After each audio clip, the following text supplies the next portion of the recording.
አሁን ስልጣን በሚለውን መሰልጠን በሚለው ደረጃ ላይ ነው ያየሁትኝ እኔ። ምናልባት ለእኔም ሮንግ የሆነብኝ ወይም ደግሞ በጣም ይሄ ነገር ላይ እንድጠይቀው ያደረገኝ ነገር መሰልጠን። አሁን አንድ ሴት በቸርች ውስጥ ላይ እንዳታስተምር እዛ ላይ ወጣ እሷ ሰልጥና ወይም ደግሞ እሷ የበላይ ሆና ወንዶች ተቀምጠው ሴቶች ከእሷ እንዴት ይማራሉ በሚለው በማገልገል ደረጃ ብዙ አይነት አገልግሎት አለ።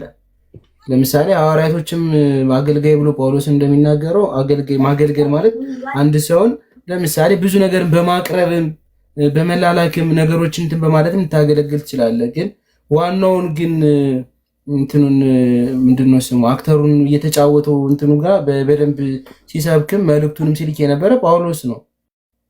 ግን እነሱን እንዳገለግሉ አድርጎ ነው እሱ የሚናገራቸው። በዛ አይነት ወይን የተረዳሁት እና ደረጃ ላይ ስላየሁት ነው። ዘምዘም መጣል አንድ ቁጥር እየጻፈ ነው ማወራ ካለ ታች አስሩዳቸው። ለምሳሌ ኤርሚ አንተ ጥያቄ አይደል የጠየቀው? እኛን ጠየቀን። ሚካኤልም ሁላችንም እነዮብም ከጧት ጀምረን እያወራን ነበር አይደለ? ለምሳሌ ኤርሚያስ ወንድማችን ደግሞ መጥቷል። አሁን የኛን ቅድም መለስንልህ፣ እኔም ማለው የኛን ጥያቄ እኛን መልስላለን። አይደለም እንደሱ አይደለም። አሁን ኤርሚያስን የጠየቀውን የተጻፈውን ነገር ጠይቀዋል፣ እሱን ይመልስልህ እንጂ የኛን ትምህርት አሁን እሱ ኤርሚያስ የተናገረው ነገር አሁን አቋም ምንድነው? ሴት ልጅ ማስተማር አለባት ነው የለባትም? ነው በልዬ እንደሱ አይደለም። በልዬ ቆይ እንደሱ አይደለም። እኔ መሽበለስኩ ኤርሚያስ ይሄኛው ኤርሚያስ ማለት ነው ሆስቱ ነው የጠየቀው። ኦኬ ካሌላ ሐሳብ በቃ ለምን ፈራኸው አንተ? ማስተማር የለባትም ካልክ ልጁም ይማራል። ሐሳብህን መሞገት እንጂ ሴት ልጅ አሁን መድረክ ላይ ቆማ ትዘምራለች። አንዴ ስማኝ፣ ትዘምራለች አይደል? ልብ አድርግ ነው። ቆይ አይወልክ እኔ አንተ ጋር ቆይ መድረክ ላይ ቆማ ቆይ እያስተማረች እየዘመረች ወንድሜ ይቅርታ እንዴ ቆይ አንዴ ሚዩት አድርጉትና አንዴ ይኸውልህ በቃ ስዩም ከኤርሚያስ ጋር ተግባብተናል። እኔና ኤርሚያስ የተግባባንበት መንገድ ምንድነው? አንተ ትማራለህ፣ ችግር የለም፣ ጥያቄ የሚመልስልሃልኝ። ነገር ግን የምትሞግት ከሆነ አንተው ለምሳሌ ሴቶች ማስተማር የለባቸው የምትል ከሆነ አንተ ኦርቶዶክስ አይደለ? አንተ አታስተምርም ብለህ በመጽሐፍ ቅዱስ ሞግተው እሱና አንተ ስትሞገቱ እኛ ደግሞ እንማራለን ነው። እንደዛ ነው ኤርሚያስ እያለኛል። ከዛ በዘለለ ግን እኔ በሱ በኩል ያለውን በዛ ትምህርቱ ላይ ያለውን ስሜት ወይም ደግሞ ያለውን እሱ እንትን ተናግሯልኝ። በዛ መንገድ እናየዋለን። ከዛ ውጭ ባለው ነገር ግን በምንድነው ልናየው የምንችለው? እኔ ልማር ነው ጥያቄን ከመጠየቅ ወደ ኋላ አይደለም። እዚህ ጋር ያወጣሁት እንትን ላይ የጠየቁበት መንገድ የኔ ብቻ ሳይሆን የብዙ ሰው ጥያቄም ስለሆነብኝ ያመጣሁትኝ። ኤርሚያስ ደግሞ እሱን ችግር የለም መልሳለሁ ብሏልኝ። ከአንተ ኦርቶዶክስ ስለሆን ከአንተ ጋር ይመልስ ነው መለኮ። ከዛ ደግሞ እሱን ይጠይቀውና አንተ ለዚህ ነገር እንዳጠይቀው ስለፈራ ነው ኤርሚዬ። ስዩሜ ልክ ኤርሚ እንደጠየቅበት ነገር አሁን ጠይቀው ስዩሜ ስለ ማርያም ጠይቀህናል። ስዩሜ መልስ። ቆይ የትም አትሄድ እኮ መልስ ለመመለስ ነው የገባኸው። አብኪ የተሰራ ነገር እኮ እሱ ሊጠየቅ ነው የገባ። እናንተም ተጽፏል ጥያቄው። ስለዚህ ለሁለት ሰው ነው የምጠይቀው። ስዩምዬ ከኤርሚ ጋር ልታወራ አይደለም የገባኸው። ጥያቄ ይዞ ነው የመጣው ኤርሚ። እኔ እዚህኛው ሆስት ስማኝ እኮ ሐሳቤ ልጨርስ። ስዩም ሐሳቤ ልጨርስ። አሁን ኤርሚ ጥያቄ ይዞ መጥቷል። ቆይ አንዴ፣ ኧረ እባክህ አንዴ። ኤርሚ ጥያቄ ይዞ መጥቷል። ለኤርሚ ጥያቄ ጠየቀው፣ ይቀበል አይቀበል የኤርሚ ምልከታ ኤርሚ አስቀምጧል። አሁን ያንተን ደግሞ ምልከታ ጥያቄ የሆነበትን ነገር መልስለት። ማርያም ተነስታለች ወይ ትመጣለች ወይ እያለ ነው። መጽሐፍ ቅዱሳዊ አርግና መልስለት እንጂ ዲቤት አይደለም ጉዳዩ። አብኬም ከኤርሚያስ ጋር ተግባብተናል። ስዩሜ ሰምተኝ ከሆነ ከኤርሚያስ ጋር አሁን እኔ በመጽሐፍ ቅዱስ ላይ አሁን የተጠየቀኝን ጥያቄ የሚሞግተኝ ሰው ካለ ይሞግተኝ፣ እኔ ያስተምራሉ ወይም ደግሞ ያገለግላሉ ብዬ እናገራለሁ ብሏል። ኦኬ የሚሞግት ኦርቶዶክስ ከመጣ በዚህ በአነሳውላቸው ርዕስ ትሞግታለህ። የእናንተን ጥያቄ ጠይቄያለሁ። ቅድም ባቤ ገብቶ ነበረ መጣው 5 ደቂቃ ብሎኝ አልተመለሰም። የእመቤታችን ቅድስት ድንግል ማርያም አድርጋለች ለሚለው ጥያቄ ጠይቄያለሁ። ለሱ መልስ አለ ስዩሜ ቅድም ጽፈህም ስላያዝከው ምናልባት ከዛ ደግሞ ከአንተ ጋር ካልተመላለስኩኝ ሌላ ኦርቶዶክሳውያን አስገብቼ ደግሞ ጠይቀዋለሁ ማለት ነው። ምን መሰለህ ኤርሚ ጥያቄውን ተጽፏል። ኦልሬዲ ሁለት ጥያቄዎች አሉኝ በፕሮቴስታንትና በኦርቶዶክስ አልክ አይደለ? ከዛ በፕሮቴስታንት ያለውን ኤርሚያስ መጣና እሱ መመለስ ፈለገ። ለምሳሌ ማለት ነው ኤርሚ መናገሩን የፈለገውን ነገር ከዛ መልሱን አልመለሰልህም። እሱ የፈለገው አንድ ሰው አብሮ የሚከራከረው ሰው ነው የፈለገው። አንተ ደግሞ ጥያቄ ነው የጠየቀው። ለምሳሌ እኔን የሆነ ጥያቄ ብትጠይቀኝ ጥያቄ ለአንተ፣ ኤርሚዬም ደግሞ ከተጠየቀ ወንድማችን ጥያቄው ለአንተ መልሰን ነው ልናያለያየው እንጂ እዚህ ጋር እኔና የሆነ ሰው ልንነጋገር አይደለም። እዚህ ጋር ያለ ነው ማለት ነው። ገብቶሃል አይደለ? አንተ እንድትማር ነው እዚህ ጋር አዳምጠኝ። እዚህ ጋር ኤርሚያስ ስለ ቆይ ኤርሚያስን ጠይቄያለሁ። ኤርሚያስ እያለኝ ያለ ሴቶች ያስተምራሉ ወይ በቤተ መቅደስ ውስጥ ስልጣንን ሰልጥነው ማስተማር ይችላሉ ብዬ ጠይቄዋለሁ። እሱ ደግሞ ያለውን ሰምተሃል። አንተም የሰማኸው አለ፣ እኔም የሰማሁት አለ። ሁለታችን እንግዲህ እንዳረዳዳችን ልንረዳው እንችላለን። እኔ ሴት ልጅ አታስተምር የሚለኝ ካለ ሊሞግት የሚፈልግ ካለ አለው። ከዛ በኋላ ግን በኋላ ላይ መልሳለሁ ነው። አሁን በዚህ በኩል አሁን አንተ ሴት ልጅ አታስተምርም ካልክ ታስተምራለች ብሎ ሊሞግትህ ነው። በዛ ሙግት ላይ አወራለሁ አለው ነው ያለ። አንተ ጋር ደግሞ የመጣሁት ደግሞ እመቤታችን ቅድስት ድንግል ማርያም አርጋለች ብሎ ኦርቶዶክስ ያስተምራሉ። ለዛ ደግሞ መጽሐፍ ማስረጃ ስጠኝ አለ። ማስረጃ ወይም መልስ ጥያቄን እንጠየቀው እነሱ ይመልሱልህና ከዛ እንቀጥላለን። እኛ ጋር ቀድሞ የእርገቱን አውራ የራስህን የእርገቱን ጉዳይ በል ልክ ነህ። ከኔና ከዲያቆን ስዩም ማነው ቀድሞ የገባ? ኤርሚዝ ቤት ስዩምን የገባ ቀድሞ፣ አንተ መጨረሻ ነው ያስገባው። እኔ ከመግባቴ በፊት ማርያም ከሙታን ተነስታለች አልተነሳችም ብሎ የሚል ጥያቄ አቅርበሃል አይደል? አቅርቤላቸዋለሁ። መልሰውልሃል? ወጣ ከኔ ጋር እናውራ እያልኩት ነበረ እኮ ወጣ ከኔ ጋር እናውራ እያልኩት ነበረ። ወጣ ወይኔ መልስ የለም። በቃ እንደዚህ ከሆነ ችግር የተፈጠረው እኔ መቻል መልስ ኦኬ። ኦርቶዶክሶች መጥተዋል። ምናልባት መልስ ሁለትን የወጣ አንድ ሰው ኦኬ ገብቷል። ዘምዘም አለ ይሆናለች። ኤርሚዬ እንዴት አደራችሁ? ተናገር እውነቱ። ኤርሚ በሲ ሁላችሁም እንዴት አደራችሁ? ያው ሰላምታ ለማድረስ ሰላም ለእናንተ ይሁን። ኦኬ አንድ ሰው ሌላ ላስገባ ነው በፍቃደኝነት ከታች ምን ሰው ካለ ኦርቶዶክስ። እሺ እኔ ወርዳለሁ። ሌላ ሰው አስገባ። ኖ ቆይ ሂዷል። በቃ ተይው። እሺ ወጥቷል። ያልመለሱልህ ግን የማርያም ከሙታን መነሳ። ያው እሺ ኤልያስ ሰላም ነው? እግዚአብሔር ይመስገን። እንዴት ነህ? ደህና ነው ወይ? ሰላም ነው? እኔ እግዚአብሔር ይመስገን አለሁ። ያ ጥያቄን ሰምተህ ይሆን? ከታች ነበርክ። አክቹአሊ አሁን ቅርብ ላይ ነው የገባሁትኝ። ጥያቄውን ብጠይቀኝ መልሰ። ኦኬ የኔ ጥያቄ ምንድነው መሰለህ? በመጽሐፍ ቅዱስ እንደሚናገረው ከሰማይ በክብሩ የመጣ ወደ ሰማይ በክብር ያረገ ኢየሱስ ክርስቶስ እንደሆነ ይናገራልኝ። በሌላ በኩል ደግሞ ያረገ እንደ ኤልያስ አለ፣ ሙሴ አለ። መጽሐፍ ቅዱስ የሚያውቃቸው መጽሐፍ ቅዱስ የተናገራቸው አልሞተም ተብሎ የሚናገረውም ደግሞ ዮሐንስ አለና የእመቤታችን ቅድስት ድንግል ማርያም አርጋለች የሚል ትምህርት አለ እና እሱን ትምህርት እኔ ስላልገባኝ ጥያቄ እየጠየቅኩ ነበረ። መጽሐፍ ቅዱሳዊ በሆነ መንገድ በቀኖና መንገድ ሳይሆን መጽሐፍ ቅዱሳዊ በሆነ መንገድ። ኦኬ አክቹአሊ የተጻፈ ነገር በመጽሐፍ ቅዱስ ደረጃ የለም።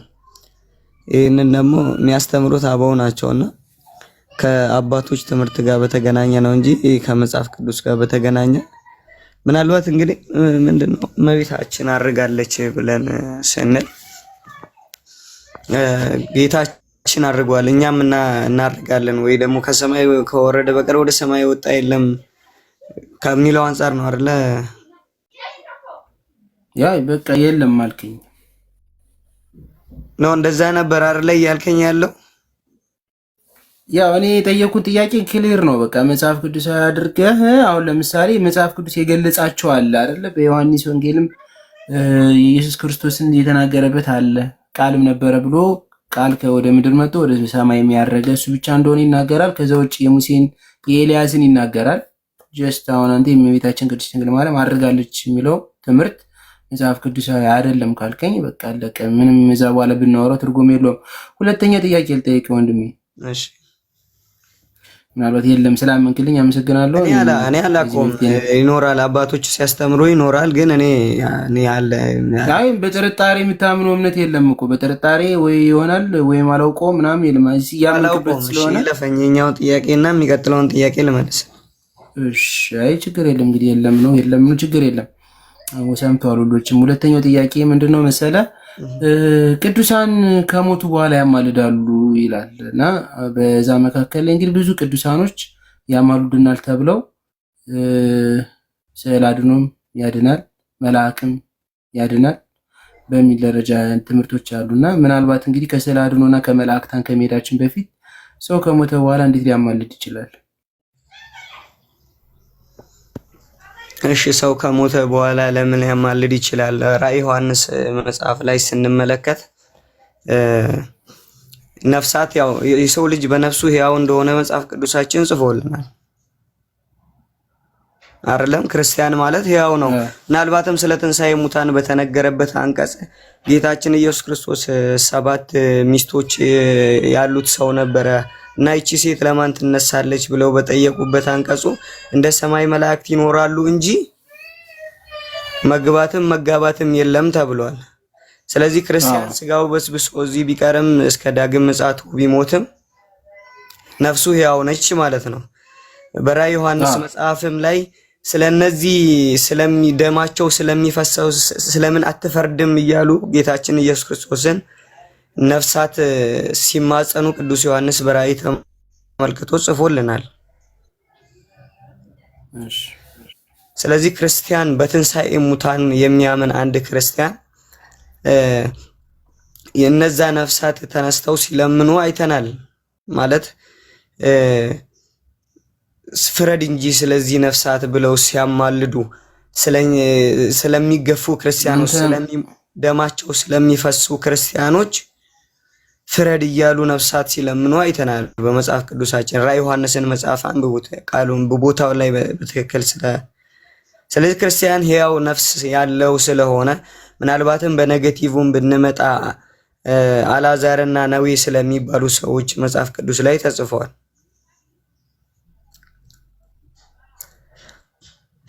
እና አልዓዛር የተባለው ያ ምስኪን ድሃ በደጁ ወድቆ የነበረው ነዌ በሲኦል እንኳን ነፍሱ ሳለች አብርሃም አባት ወይ ውሃ እንኳን እንዲያጠጣኝ አይደለም በጣቱ ነክሮ ጉሮሮዬን እንዲያረስልኝ እባክህ ይለው እንደነበረ መጽሐፍ ቅዱሳችን ጽፎልናል። ስለዚህ እነዚህ ነገር አሁን ለምሳሌ አሁን የምትናገራቸው ነገሮች ምሳሌያዊ ነገሮች ነው ምሳሌ ናቸው እንጂ ምልጃ ናቸው ብለህ እንዴት አንተ ያን ነገር ተቀበለው ቻልክ? አሁን ለምሳሌ ያን ነገር አሁን ለአልዓዛርንም ስለ አብርሃም የተናገርከው ነገር እነሱ ምሳሌ ነው ከዛ ላይ በነበሩበት ጊዜ ለአሁኑ ላለው ትውልድ ወይም ደግሞ ኢየሱስ ክርስቶስ በመጣበት ሰዓት በዛን ጊዜ የነበሩትን ነገሮች ነው። በዛን ጊዜ እንደዚህ ነበረ እና ከነዛ ነገር ምሳሌ ውሰዱ። ለምሳሌ አሁን ልንገርህና ያንን ልጅ 5 ወንድሞች አሉኝና ሂዶ ይንገራቸው አልዓዛር ላከው ወይም ደግሞ እኔ ሂጄ እንገራቸው አይነት ነገር ሲል እነ ሙሴ ያሉላቸው ብሏቸው ነበር አብርሃም። ስለዚህ አሁን ግን ያንን ነገር ምንድነው በዚህ በምድር ላይ ያን የሞተ ሰው ወደዚህ መምጣት እንደማይችል ምን ማድረግ መጥቶ መንገር እንደማይችል ማለት ነው። ያሉት ከዛው ይንገራቸው። እኛው ለምሳሌ መጽሐፍ ቅዱስ አይደል የሚነግረን መጽሐፍ ቅዱስ ነው እንጂ አሁን እንዴት በምልጃ ሊወሰድ ይችላል? እሱ ምልጃ አማላጅ ነው ለማለት እንደዛ ከሆነስ ደግሞ የኢየሱስ ክርስቶስን ሞት እንዴት አድርገን ልንቀበለው? መሞቱ እኛ የዘላለም ለአንዴና ለዘላለም የፈጸመልን በመስቀል ላይ እንዴት አድርገን ልንቀበለው? አሁን ለምሳሌ ልንገርህ የዮሐንስ ምዕራፍ 10 ዮሐንስ ምዕራፍ 10 ቁጥር 1 ላይ ኮፒ ላድርግልህ አንዴ።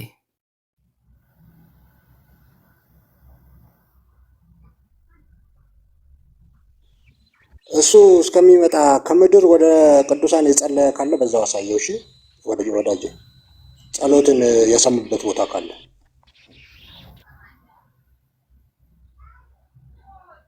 አልገባኝም ጥያቄ።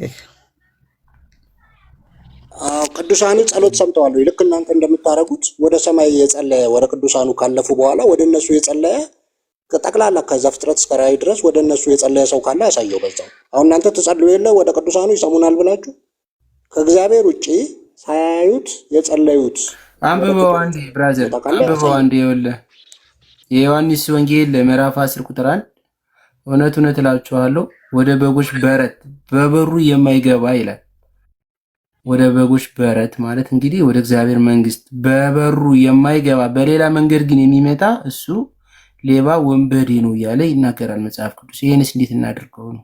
አይ ጸሎት ወደ ቅዱሳኑ ጸሎት የጸለየ ሰው አለ ወይ ነው ክርስቶስን ስለመቀበልና በክርስቶስ ክርስቲያን በነገራችን ላይ ምልጃ እና ሌሎችም ነገሮች የሚቀጥሉት ከእምነት በኋላ የሚመጡ ናቸው። ከእምነት በኋላ የሚመጡ ናቸው ማለት በክርስቶስ አምነን ተጠምቀን የክርስቶስ ቅዱስ ሥጋውና ክቡር ደሙን ተቀብለን ከዛ በኋላ የሚመጡ ነገሮች ናቸው እንጂ ከክርስቶስ በፊት እነዚህ ቅዱሳን ይቀድማሉ ማለት። በነገራችን ላይ ቅዱሳንም የሚያሳዩት ክርስቶስን ነው። እሱን አይደለም ጥያቄ ወዳጄ። ወደ እግዚአብሔር ትጸልያለህ። ወደ ቅዱሳኑ እንድትጸልይ ቆይ ወደ ቅዱሳኑ እንድትጸልይ ማን ነገረህ? ከዘፍጥረት እስከ ራእይ አንድ ሰው ወደ ቅዱሳን ልክ እንደናንተ ቅዱስ እንትና ብሎ ናና ይሄን አድርግልኝ ብሎ የጸለየ ካለ አሳየን። ሐዋርያት ወደ ቅዱሳን ጸልየዋል ወይ? ነቢያት ወደ ቅዱሳን ጸልየዋል ወይ? በሙሉ በመጽሐፍ ቅዱስ አንድ ቦታ አንድ ወደ ቅዱሳን በምድር የሌሉ ቅዱሳን ምድር ላይ ሆኖ እንደናንተ ከእግዚአብሔር ውጪ ሰዎች ወደ ማን ጸልየዋል? ይሄን አሳየን። ለምሳሌ እኛ ቅዱሳንን የምንማጸናቸው ያማልዱናል ብለን ነው እንጂ ይሄንን ነገር እንዲህ ማስረጃ ነው ወዳጄ አይደለም። ምክንያቱም ሳይሆን አንድ ማስረጃ ከመጽሐፍ ቅዱስ እንትና ከምድር ላይ ሆኖ ከእግዚአብሔር ውጪ የአብርሃም የይስሐቅ ያዕቆብ አምላክ ሆይ ተብሎ አልተጸለየም። ስለዚህ እኛም ቅዱሳንን እንደ አማላጅ ነው እንጂ እኔ አሁን ለምሳሌ በአማላጅነት ወደ አብርሃም የተጸለየበትን ቦታ አሳየኝ ወዳጄ። ወደ አብርሃም ወይ ወደ ይስሐቅ ወይ ወደ ያዕቆብ የተጸለየበትን ቦታ አሳየኝ። እኔ እኮ ወደ አብርሃም ወደ ይስሐቅ አይደለም የምጸልየው። የአብርሃም አሁን ወደ ቅዱሳን ትጸልያለህ እንዴ? አምላክ እያልኩ የቅዱስ ገብርኤል አምላክ የቅዱስ የእመቤታችን የድንግል ማርያም አምላክ ሆይ እያልኩ ነው የምማጸነው እንጂ ወደ ድንግል ማርያም አትጸልይም? እመቤቴ በምልጃሽ እንዲህ አስደርጊልኝ ከልጅሽ ለምኝልኝ ነው እንጂ በራሷ እንደዚህ አድርጊልኝ ይሄን ነገር አድርጊልኝ ብለህ አትጸልይም? አማልጂኝ ብዬ ጸልያለሁ እንጂ እንዲህ አድርጊልኝ ብዬ አልጸልይም። እንደዛ መጸለይ አይቻልም። ኢቭን አማልጂኝ ብለህ እንኳን አሳየኝ። ኤልያስ አሁን እኮ ክርክርም አያስፈልግም። ምናልባት ይሄ ነው መባባሉ ሳይሆን አሁን አንተ እያልክ ያለው ነገር እመቤቴ አማላጅ ናት እያልከኝ እንደገና ደግሞ ታማልደኛለች ማለት እሷን ለምኛት ከእሷ አገኛለሁ ነው። ስለምልጃ ሳወራም ከመጀመሪያው አንድን ሰው ያዝልኛ ስለ ምልጃማ ከመጣና ያዝልኝ እንጂ አንተ ምልጃ ማለት ልመና ነው። ምልጃና ልመና ይለያያል። ምልጃ ማለት ኢንተርሚዲየተር ኖሮ የሚደረግ ነገር ነው። አሁን ነው እዚህ ጋር የምትለያየው እንጂ አሁን እኮ ኤርሚዬ አሪፍ ሁኔታ ላይ መጣለ። ኦኬ ኢንተርሚዲየት ነው ካለ ምርጥ ኤግዛምፕል ልንገር። በሰውና በእግዚአብሔር መካከል አንድ ተሰጠን ይላል። ለማስታወስ ያህል ኢዮብ መጽሐፍ ላይ ምንድነው ያለው? በእኔና በአንተ መካከል እውነቴን የሚያስረዳ ለአንተ ወስዶ ምን ያህል ጻድቅ እንደሆንኩ እያለ ለምኖ ነበር ኢዮብ፣ አላገኘም። እኛ ግን ሳንለምን በሰውና በእግዚአብሔር ዘንድ አንድ መካከለኛ ተሰጠን ይላል። ስለዚህ ኢንተርሚዲየት ከሆነ እርሱ ሕያው ኢየሱስ ክርስቶስ ነው የሚባለው። ቅድም ደግሞ ለአቤኬም ነው ለተፈጸመ ስትነግረው አሳየኝ ላልከው ለምኑ ታገኙም አላችሁ፣ ጸልዩ፣ አንኳኩ መዝጊያ ይከፈታል የተባለው ወደ ሰው ልጅ ሳይሆን ዳይሬክት ነው። አስቀድሞ ኢንተርሚዲየቶች ነበሩ፣ እውነት ነው። አሁን ግን ቀጥታ ብቸኛ ኢንተርሚዲየት ኢየሱስ ክርስቶስ እንደሆነ ይናገረናል። በዚህ ሐሳብ ያው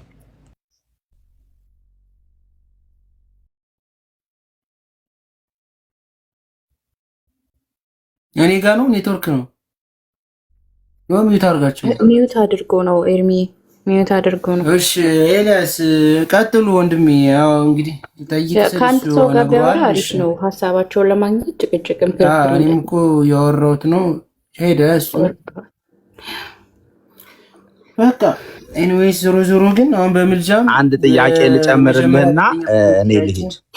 በጣም አመሰግናለሁ ስላስገባኝ። ዩ ጋይስ ዩ አር ብለስድ ማለት መጽሐፍ እንደሚናገረው የአባቴ ብሩካን ብሎ ስለጠራ የአባቴ ብሩካን ብዬ ጠራቸዋለሁ።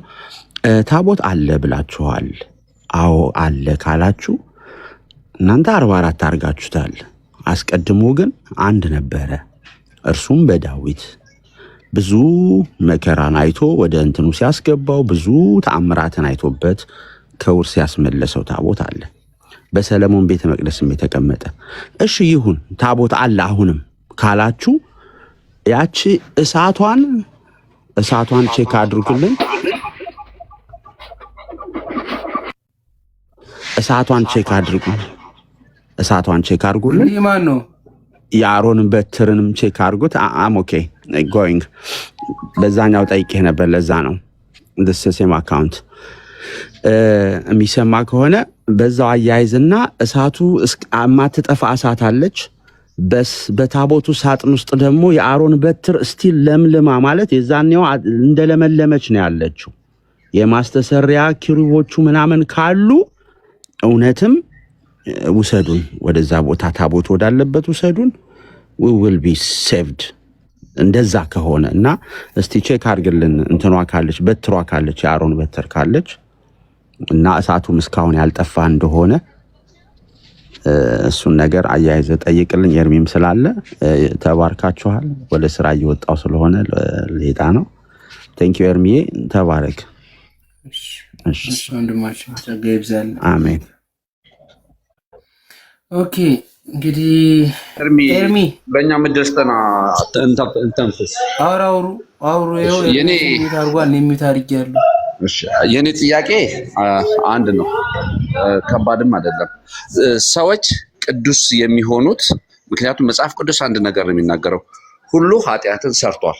ሁሉ ለዛ ነው ጌታ ኢየሱስ ወደ ምድር የመጣበት ዋና ጉዳይ ሰው ሁሉ ኃጢአተኛ ስለሆነ ነው።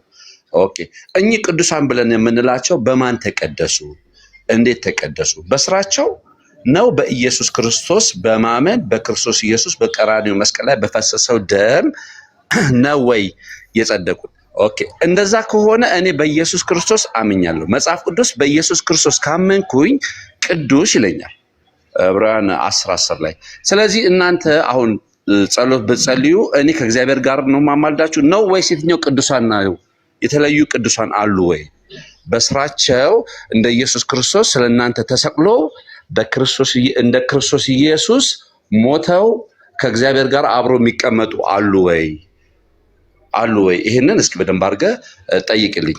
ቅዱሳን የሚባሉት እነማን ናቸው? እየሰሙ ነው። አንተ የተቀደሳለ ወይ? ገብቶሃል ኤርሚዬ? ኦኬ ቆይ ባቤ መጥቶልሃልኝ። እኔም ቅድም ጠይቄው መጣው ብሎኝ ስለሄደ አንዴ ላስገባው። ታችን ያለው ላክልኝ ባቤ። ኤርሚ ያው በተረጋጋ መንፈስ በአንድ ርዕስ ነው እናወራለን ያለኝ። በአንድ ርዕስ ብቻ ነው። እስከዛ አውሪ ሚሚዬ ሚሲ አውሪ። ኦኬ አብኬም የራሱ የሆነ ጥያቄ አንስተሃል። ቤቱም የራሱ የሆነ ጥያቄ አለው። አሁን የወረደው ልጅ ራሱን ጥያቄ ጠይቋልና አንድ ሀሳብ ላይ ሆነን የአንድ ለምሳሌ የጠየቀው ጥያቄ አለ። ለአንደኛው ጥያቄ ምላሽ ካገኘ በኋላ ወደ ሌላኛው ቢሄድ ይሻላል። በቃ ለዛሬ አሁን አንድ ጥያቄ ጠይቃል፣ አንዳንድ ለፕሮቴስታንት ጠይቃል፣ ለኦርቶዶክስ ጠይቃል። በዛ ጉዳይ ላይ ብቻ ሀሳብ ይሰጥና ሌላውን በሌላ ጊዜ ብትጠይቅ አሪፍ ነው ብዬ አምናለሁ። ለሁላችንም መረዳት እንዲሆን ሰውም ገብቶ ለማውራት እንዲመቸው አንድ ሀሳብ ላይ በቃ ቅድም የጠየቀው ጥያቄ አለ ስለ ማርያም እርገት፣ ለእሱ ምላሽ የሚሰጡን ከሆነ ኦኬ፣ ከሌላቸውም የላቸውም በቃ የላቸውም ብለን እንዘጋዋለን ማለት ነው። መጽሐፍ ቅዱሳዊም ስላልሆነ እንደዛ ቢሆን አሪፍ ነው። የተለያየ ሀሳብ ከሚነሳ ችግር የለም። እሺ ችግር የለም።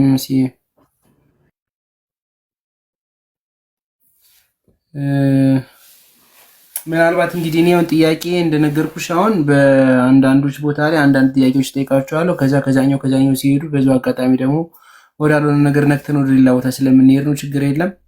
ባቤ ላክልኝ፣ እንዳስገባ ላክልኝ ማለት ገስት ላክልኝ። የለህም እዚህ እየታየኝ አይደለም። ገስት ላክልኝ።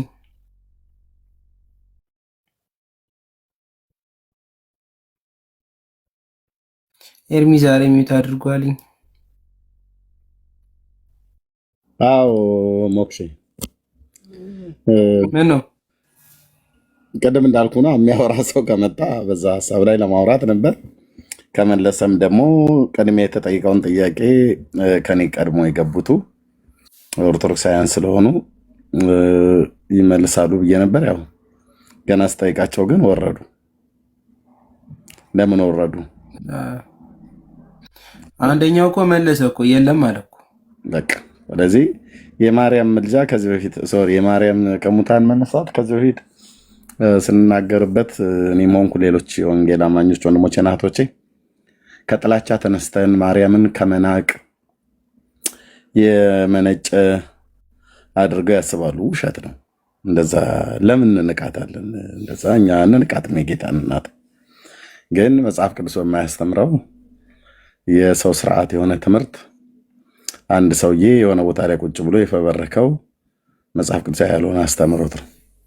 ማርያም ከሙታን ተነስታ አድርጋለች ብሎ የሚለው ትምህርት እነሱም ገብተው እየተናገሩ ያሉ ሌሎችም ገብተው እንናገራለን ብለው የሚጠቅሷቸው እኮ ጥቅሶች ነበሩ። ከብሉይ ኪዳን ላይ የሚጠቅሷቸው ጥቅሶች አሉ። እኔ አሁን ጥቅሶቹን አልናገርም። እነሱም ራሳቸው ቢመጡ ጥሩ ነበረ እና ባጭሩ ብሎ የሚባለው ውሸት የውሸት ውሸት የሆነ በዓሉም ውሸት ነው። ማርያም ከሙታን ተነስታ አድርጋለች ብሎ የሚለው ውሸት ነው። እውነት የሚሆነው መጽሐፍ ቅዱሳዊ ሲሆን ነው። መጽሐፍ ቅዱስ በግርድምድሙ እንኳን አይናገርም፣ አይደለም በግልጥ የጌታን ትንሣኤ ከሙታን ተነስቶ ማድረጉን ጌታችን እሱን በግልጽ አድምቀው ቅዱሳት ሐዋርያት እንደጻፉት የማርያምን ከሙታን ተነስቶ ማድረግ በተጻፈ ነበር። ኢቭን ሌሎች እንኳን ከማርያም ውጭ ከሙታን የተነሱ ከሙታን ተነስተው በጌታችን ተአምራት ከሙታን የተነሳ አልዓዛር አለ። የመቶ አለቃው የኢያኢሮስ ልጅ አለች። ጴጥሮስ ዶርቃ የምትባለዋን አስነስቷታል ከሙታን። ቅዱስ ጳውሎስም እንደዚሁ አስነስቷል። ሁለት የብሉይ ኪዳን ቀደምት የሆኑ ታላላቅ ነቢያት ኤልሳና ኤልያስ የሞቱ ሰዎችን በእግዚአብሔር ጸጋ አስነስተዋል እና የሞቱ ሰዎች ተነስተዋል ማለት ነው። የማርያም ከሙታን መነሳት የአልዓዛርን ያህል እንኳን አልተጻፈላትም። ለምን? ስላልተነሳች እንጂ ከአልዓዛር አንሳ አይደለም። እናት መሆኗ በአዲስ ኪዳን መጽሐፍት ላይ ደምቆ በቅዱሳት ሐዋርያቱ እንደተጻፈ፣ ብፅዕት ሴት መሆኗ ደምቆ እንደተጻፈው፣ አማኝ ሴት መሆኗ ደምቆ እንደተጻፈው፣ የጸሎት ሴት መሆኗ ደምቆ እንደተጻፈው ከሙታን መነሳቷ እውን ቢሆን ኖሮ ይጽፉት ነበረ። ያልጻፉት ለምንድን ነው? አልተነሳችም።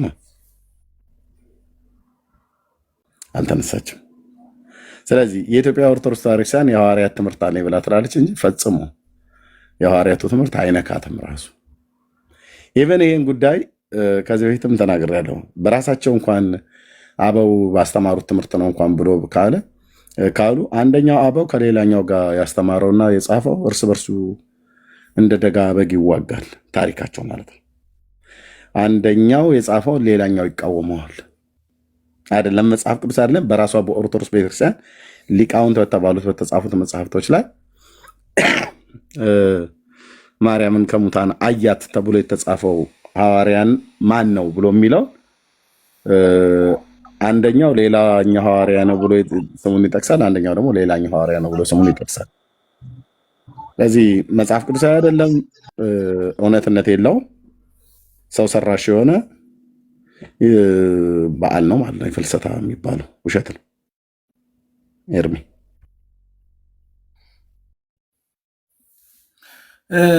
ባበይ ገብታልኝ አስገብቻለሁኝ። ሚዩትን አንሳና ተናገር። ቅድም ኤርሚ ቅድም ገብቶ ነበርና ስለ እመቤታችን እርገት ጠይቄው አንድ 5 ደቂቃ ስጠኝ ስራ ቦታ ነኝ እንደወጣው አስረዳለሁ ብሎኝ ነበርና ጀስት አሁን አስገብቼዋለሁኝ። የቅድሙን ጥያቄ ሊነግረን ነው። እስኪ ባቤ ሚዩት አንሳና ሚዩትን አንሳና አውራ። ገብታል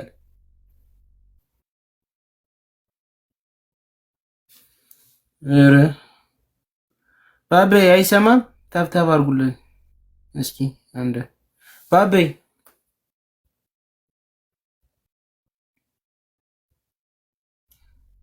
ሚዩትን አንሳው። ሚዩትን አንሳው። እሺ እንግዲህ አልሰማኝ ይሆናል። ኔትወርክም ሊሆን ይችላል ምናልባት። እና ኤርሚ እኔ የጠየቁትን ጥያቄ ታዲያ እንዴት ነው የምታስተምረን? ይሰማል አሁን? እሺ ባቤ እሺ እሺ አሁን የጠየቁት ጥያቄ ላይ ነው ባቤ ስለ እርገቷ ስለ ድንግል ማርያም እርገት አልተነሳችም አላረገችም ስለሚለው ጉዳይ ማለት ነው። እና ያው አሁን መጽሐፍ ቅዱስ ያው ድንግል ማርያም ወላዲት አምላክ በ49 ዓመተ ምህረት ነው ያረፈችው ማለት ነው። እና ራዕይ ዮሐንስን ጨምሮ መጽሐፍ ቅዱስ ደግሞ የተጻፈው ያው ራዕይ ዮሐንስ አሁን ለምሳሌ የተጻፈው 96 ዓመተ ምህረት ላይ ነው። እና ድንግል ማርያም ካረፈች በኋላ ስለተጻፈ እኮ ነው እንጂ አሁን ከድንግል ማርያም በሕይወት እያለች ተጽፎ ቢሆን መጽሐፍ ቅዱስ በቀጥታ አርጋለች የሚል ጥቅስ ታገኙ ነበር ማለት ነው። ይሰማል አይደል? ይሰማል። እንጂ አሁን እንዴት ነው እናንተ ስታስቡት የአምላክ እናት እንዴት ነው ከሞት መነሳት? አሁን እንኳን ተነሳች ስንል እኮ በራሷ ኃይል አይደለም የምትነሳው፣ ልጇን የሚያስነሳት አይደል? ስለዚህ መጽሐፍ ቅዱስ ከመጽሐፉ በፊት ስላረፈች እና ያ ሁሉ ታምራት የተደረገ መጽሐፍ ቅዱስ ከመጽሐፉ በፊት ስለሆነ ነው ኤርሚዬ። ያው ይሄን በደንብ ሁላችንም ጠንቀቀን ስለምናውቅ ራዕይ ዮሐንስም የተጻፈው 96 ዓመተ ምህረት ነው። እናታችን ቅድስት ድንግል ማርያም ደግሞ ያረፈችው 49 ዓመተ ምህረት ላይ ነው ማለት ነው። ከዛ ውጭ ግና የመጽሐፍ ቅዱስ ቃላት ጥቅስን የተወሰኑትን እነግራችኋለሁ ማለት ነው።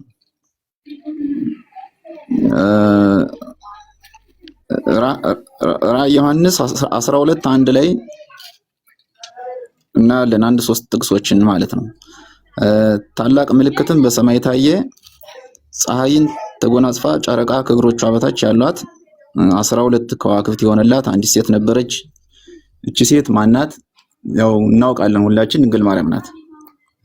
ድንግል ማርያም ወላዲት አምላክ እንደሆነች እናውቃለን። ታላቅ ምልክት በሰማይ ታየ፣ ፀሐይን ተጎናጽፋ ጨረቃ ከእግሮቿ በታች ያሏት 12 ከዋክብት የሆነላት አንዲት ሴት ነበረች የሚለው ዮሐንስ እንግዲህ በፍጥሞ ደሴት ላይ ሆኖ ነው ራእዩን ያየው፣ ሁላችንም እናውቃለን ማለት ነው። እና ድንግል ማርያም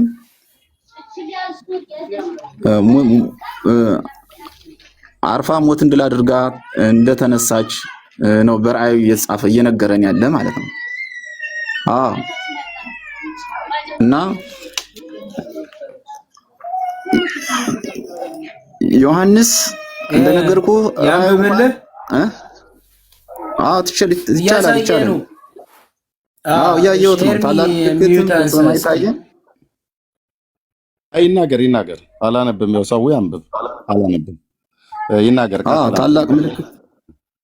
ታላቅ ምልክትም በሰማይ ታየ፣ ፀሐይን ተጎናጽፋ ጨረቃ ከእግሮቿ በታች ያላት በራሷም ላይ 12 ከዋክብት አክሊል የሆነላት አንዲት ሴት ነበረች። እቺ ሴት መብርሃን ናት፣ ድንግል ማርያም ናት።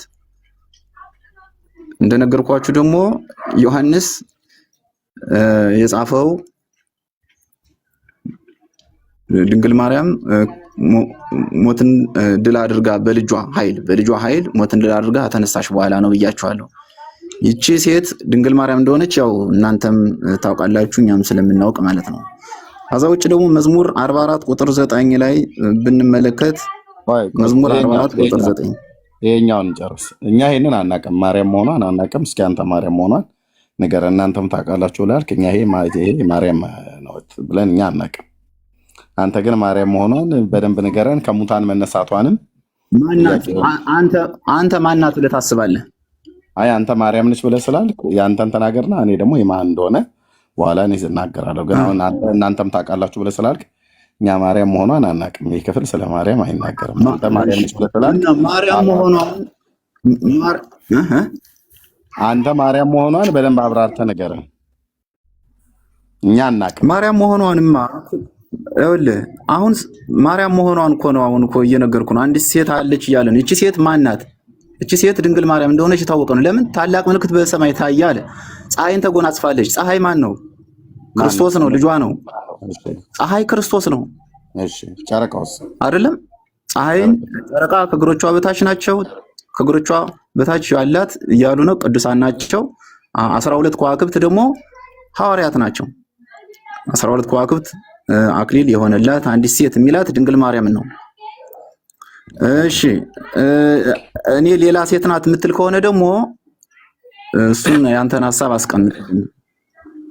እሺ ቆይ አንዴ ጠብቀኝ። እዛ ውጭ ሌላ ጥቅስም እነግራችኋለሁ። እሺ ቆይ በደንብ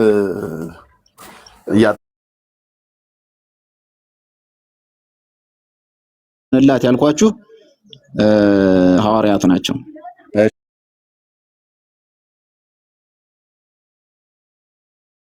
ፀሐይ ያልኳችሁ ፀሐይ ክርስቶስ ነው።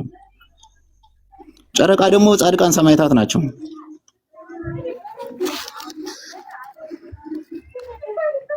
እሺ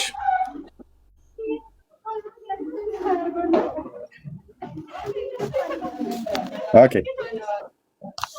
ጨረቃ የተባሉት ጻድቃን ሰማዕታት ከእግሯ በታች ናቸው አይደል? እሷ አይደለች የበላይ? እሷ የአምላክ እናት አይደለች? እሷ እኮ ናት። እሷ ከሁሉ የበለጠ በእግዚአብሔር ፊት የከበረች ቅዱስ ስለሆነች ማለት ነው። ከሰው ልጆች ሁሉ ከእግሯ በታች መሆናቸው እሷ የከበረች ስለሆነች አይደል? እሷ ስለምትበልጥ በቅድስና በንጽህና የአምላክ እናት ስለሆነች እኮ ነው። 12ቱ ከዋክብት ምኗ ላይ ነው የተቀመጡት?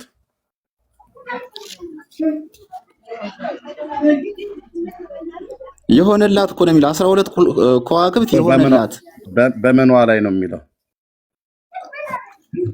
አንብበው እንጂ በምኗ ላይ ነው የሚለው። ያነበብኩ አይደል እኮ መጽሐፍ ቅዱስ ሳሊዝ ነው። ምን ከእግሮቿ በታች ካለ በኋላ 12 ከዋክብት በምኗ ላይ ይላል? የሆነላት በምኗ ላይ ይላል? በራሷ ላይ በራሷ ላይ። እሺ እሷ ከቅዱሳን በላይ ስለሆነች የከበረች ነች አልከን። ሐዋርያቱ ግን ራሷ ላይ ነው የተቀመጡባት። ስለዚህ እነሱ ይበልጧታል ማለት ነው። እሱ እኮ አይደል? እሱ እኮ ለክብሯ እኮ ነው እንጂ እኮ ይሄ ሌላ ነገር አይደለም። አሁን አንተ ቆይ ወንድም አረጋጋውና ቀስ ብለን የምናወጋው ፀሐዩ ክርስቶስ ነው አለን። ኦኬ ጨረቃ ጻድቃን ሰማዕታት ናቸው። ይሄ ማለት ከእግሮቿ በታች መሆኗ በቅድስናም የከበረች ስለሆነች ከእሷ በላይ ማንም ስለሌለ እሷ ከእነሱ በላይ ስለሆነች እሷ በሁሉም ነገር ስለምትበልጣቸው ነው አለ። 12 ከዋክብት የተባሉት ደግሞ ሐዋርያት ናቸው አለን። ምኗ ላይ ነው የተቀመጡት? እነዚህ 12 ከዋክብት ሐዋርያቱ በራሷ ላይ ነው። በራሷ ላይ ከተቀመጡ ሐዋርያቱ በክብር ከእሷ ሁሉ ይበልጣሉ ማለት ነው። እና ተመልሰ ይሄን የኦርቶዶክስ ትምህርት 2 ደቂቃ እንኳን አይፈጅም ሲፈርስ።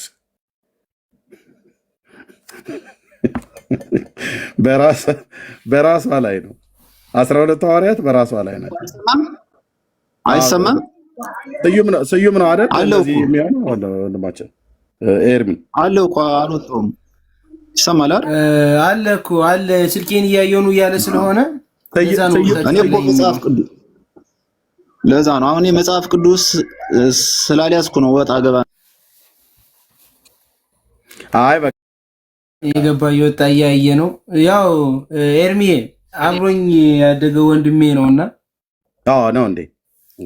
አይ ስዩም መስሎ ያሳደገኝ ታላቅ ወንድሜ ነው። እሱ በቤተክርስቲያን ስለሚያገለግል እኔን ለማስረዳት ነው የገባው። ድምጻቸው ከስዩም ጋር ይመሳሰላል። አይ እኔ የጎንደር ልጅ ነው። አብሮኝ ያደገው ወንድሜ ነው። ኦኬ እሺ። ስለዚህ በእግሯ በራሷ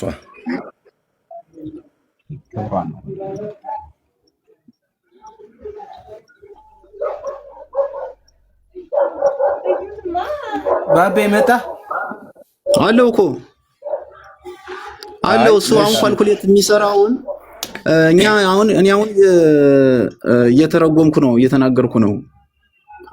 እሱ ደግሞ እነዚህን ይተርጉምልኝ። እሱ ምን ማለት ናቸው እነዚህ 12 ከዋክብት ከራሷ ላይ የሆኑትኝ ምን እንደሆኑ ራሱ ደግሞ ይተርጉምልን ብዬ ነው። እሺ ወንድማችን እኔን አሁን ተሳሳትኩኛል። ምንድናቸው እነዚህ አሁን ለአንተ ምንድናቸው? እሺ ከተሰማህ ይሄን ጥቅስ የጠቀስከው ማርያም ከሙታን ተነስታ ማድረጓን ኤርሚ ለጠይቀው ጥያቄ ነው አይደል? መልስ ይሆን ዘንድ ነው አይደል የጠቀስከው? የት አለ ከሙታን ተነስታ ማድረጓን የሚናገረው እዚህ ክፍል ላይ? አሁን ራእይ 12 አንድ ነው እያየን አይደል ያለ? የት አለ ማድረጓን የሚናገረው? አሁን ራእይ 11 መጨረሻውን ግባልኝ። ራእይ 11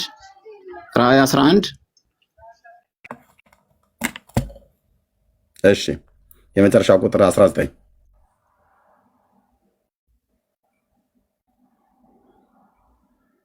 ይላል። ይኸው አንብበው። በሰማይም ያለው የእግዚአብሔር መቅደስ ተከፈተ አይደል ይላል። ከዚህ ላይ በዚሁም እናንተ እንድትማሩበት እንፈልገው ምንድነው የቃል ኪዳኑ ታቦት ምድር ላይ እንኳን ያው እንደማያገለግል ስለምታምኑ ሰማይ ላይ ድረስ እንኳን የእግዚአብሔር መቅደስ እንዳለ እዚሁ ላይ ያሳያቸዋል ማለት ነው። አይነ ልቦናችን ለሁላችን ያብራልንና ማለት ነው። በሰማይ ያለው የእግዚአብሔር መቅደስ ተከፈተ ነው የሚል። የእግዚአብሔር መቅደስ ተከፈተ፣ የኪዳኑ ታቦት በመቅደሱ ታየ እያለ ነው። አያዋር የኪዳኑ ታቦት ምድር ላይ ብቻ ሳይሆን በሰማይም እንዳለ የኛ ጥያቄ ምን ነበረ? በመቅደሱ ታየ አይደለም። ከዚህ ወደ ታች ስለሚሄድ እኮ ነው የማሳያችሁ። ማርያም ከሙታን መነሳቷን አሳየ። በመቅደሱ ታየ። ከአንተ እያነበብኩ ነበር፣ ወደዛ እየሄደብኝ መብረቅና ድምፅም ነጎድጓድም የምድርም መናወጥ ታላቅም በረዶ ሆነ ብሎ ነው እንግዲህ ወደዛ የሚቀጥል ማለት ነው። የታለ ማርያም ከሙታን መነሳቷን የሚናገረው ክፍል? አሁን እኮ ስሟን እኮ አይነግርህም። ስሟን እንዳይነግርህም እኮ አልኩህ። መጽሐፍ ቅዱስ የተጻፈበትን ዓመተ ምሕረት ታቦቱ ከሙታን ተነሳ ነው የሚለው። ታቦቱ ከሙታን ተነስቶ በሰማይ መቅደስ ውስጥ ገባ ነው የሚለው። ታዲያ በግልጽ ካልተናገረ በግርድምድሙ የሚናገር ከሆነ ታቦቱ ሞቶ ከሙታን ተነስቶ ተቀብሮ በ3ኛውም ቀን ወይ በ10ኛውም ቀን ወይ በ50ኛውም ቀን ተነስቶ አረገ ነው የሚለው። እኛ የጠየቅነው ጥያቄ ማርያም ከሙታን ተነስታ አርጋለች ብሎ የሚለውን ክፍል አለ። ሌላ ጥቅስ እኮ ልነግርህ ነው። አሁን እኮ ሌሎች ጥቅሶች እኮ አሉ። መነሻውን ነው እየነገርኩህ አይደል? እንዲገባህ መነሻውን የምነግርህ። እሺ 12 አንድን ጠቀስ። ከዚህ ጋር ማርያም ከሙታን ተነስታለች ብሎ የሚል የለም። 11 መጨረሻው ላይ ሄዳልከኝ። 11 19 ላይ ሄድኩኝ። ማርያም እና ድንግል ማርያም ብሎ የማይነግርህ እኮ በህይወት እያለች ስለተጻፈ ነው እኮ ነው የምልህ። አሰማም ድንግል ማርያም ብሎም ይንገረንም አይንገረንም እንዴት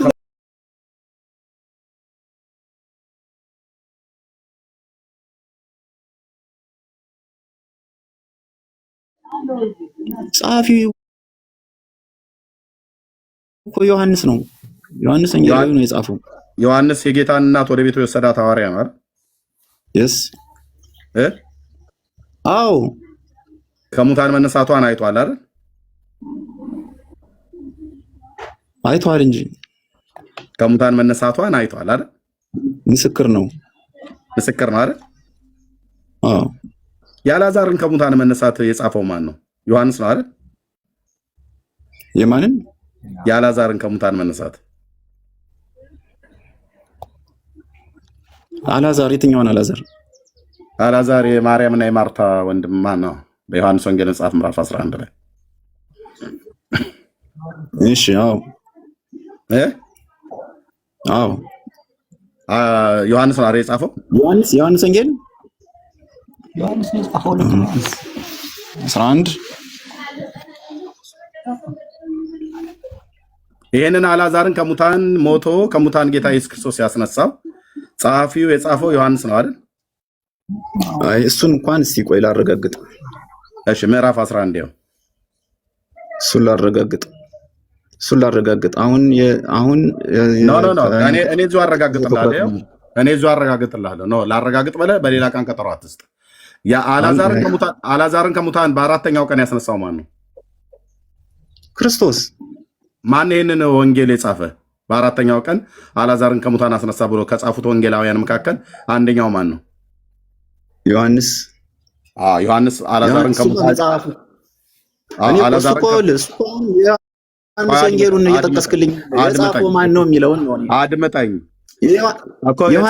የዮሐንስ ወንጌል ስላለ እኮ ዮሐንስ ጻፈው አይደለም። አሁን እሱን የጻፈውን እኔ ቸክ ላድርግ ነው እያልኩ ያለ።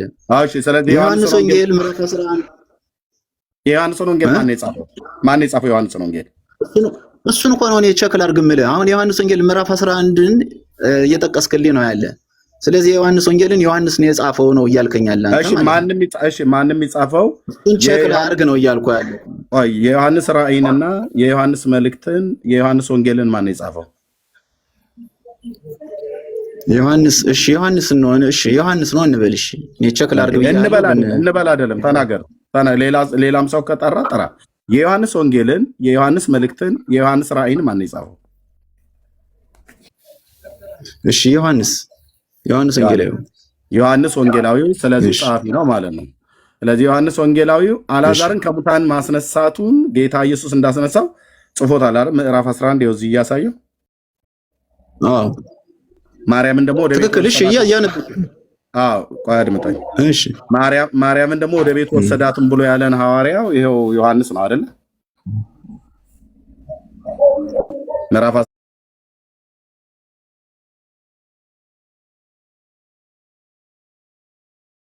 19 ላይ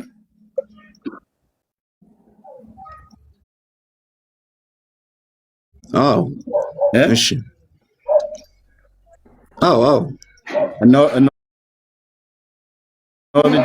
እነሆ ልጅሽ ብሎ ያላት ብሎ ያለው ጌታ ነው አይደል? እሱ ነው ዮሐንስ ነው።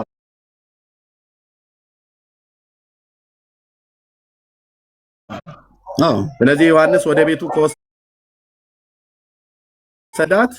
በዮሐንስ ቤት ኖራለች ለ15 ዓመት አይደል ተብሎ የሚባለው። ስለዚህ ዮሐንስ ማርያም ስትሞት ያውቃል ማለት ነው አይደል?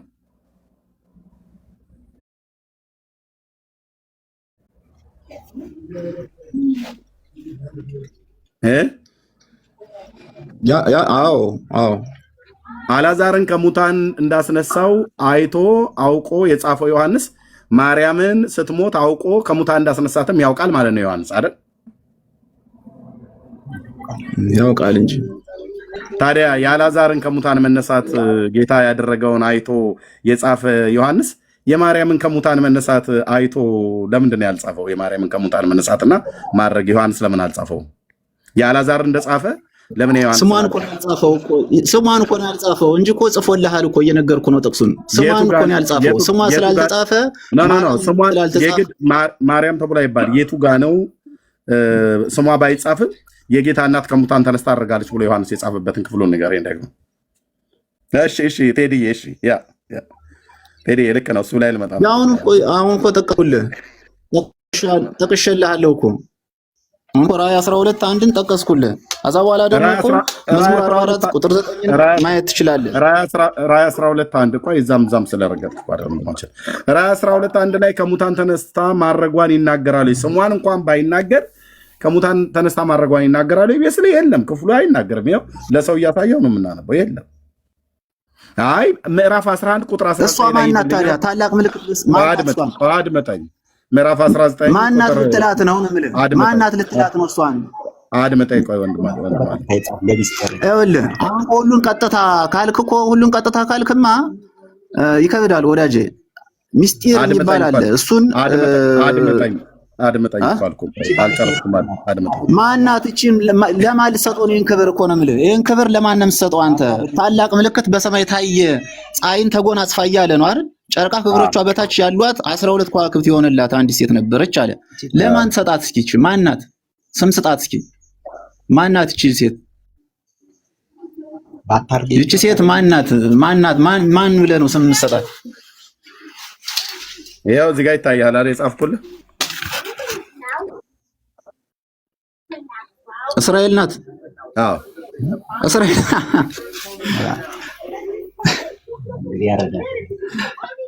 እስራኤል ከሆነች እኮ ይኸውልህ እስራኤል ናት ብለኛል። ያዝልኝ። በጣም ጥሩ ነው። ለምን ሳቅ? መልስ ነው የመለስክልኝ። ለምን ሳቅ? ቆይ ለምን ሳቅ? እስራኤል ከተማ ናት፣ ሀገር ናት። ለምን ሳቅ ነው ብዬ የምልህ ብራዘር። የሳቅኩኝማ መልስህ ነዋ። መልስህ በቂ ነው ብዬ ስላላሰብኩ ነው። ኦኬ መልስ ያደል። ኦኬ እስራኤል ናት ቃል አድምጠኝ። ቆይ ያንተ አሁን የጠቀስኩልን ቆይማ ፓስተር ቆይማ ርዕስ ለመድኃኒዓለም አንድ ጊዜ ቆይ ጠቅቀኝማ። አሁን እኮ አመጣህልኝ አንተ እስራኤል ለመለስክልኝ።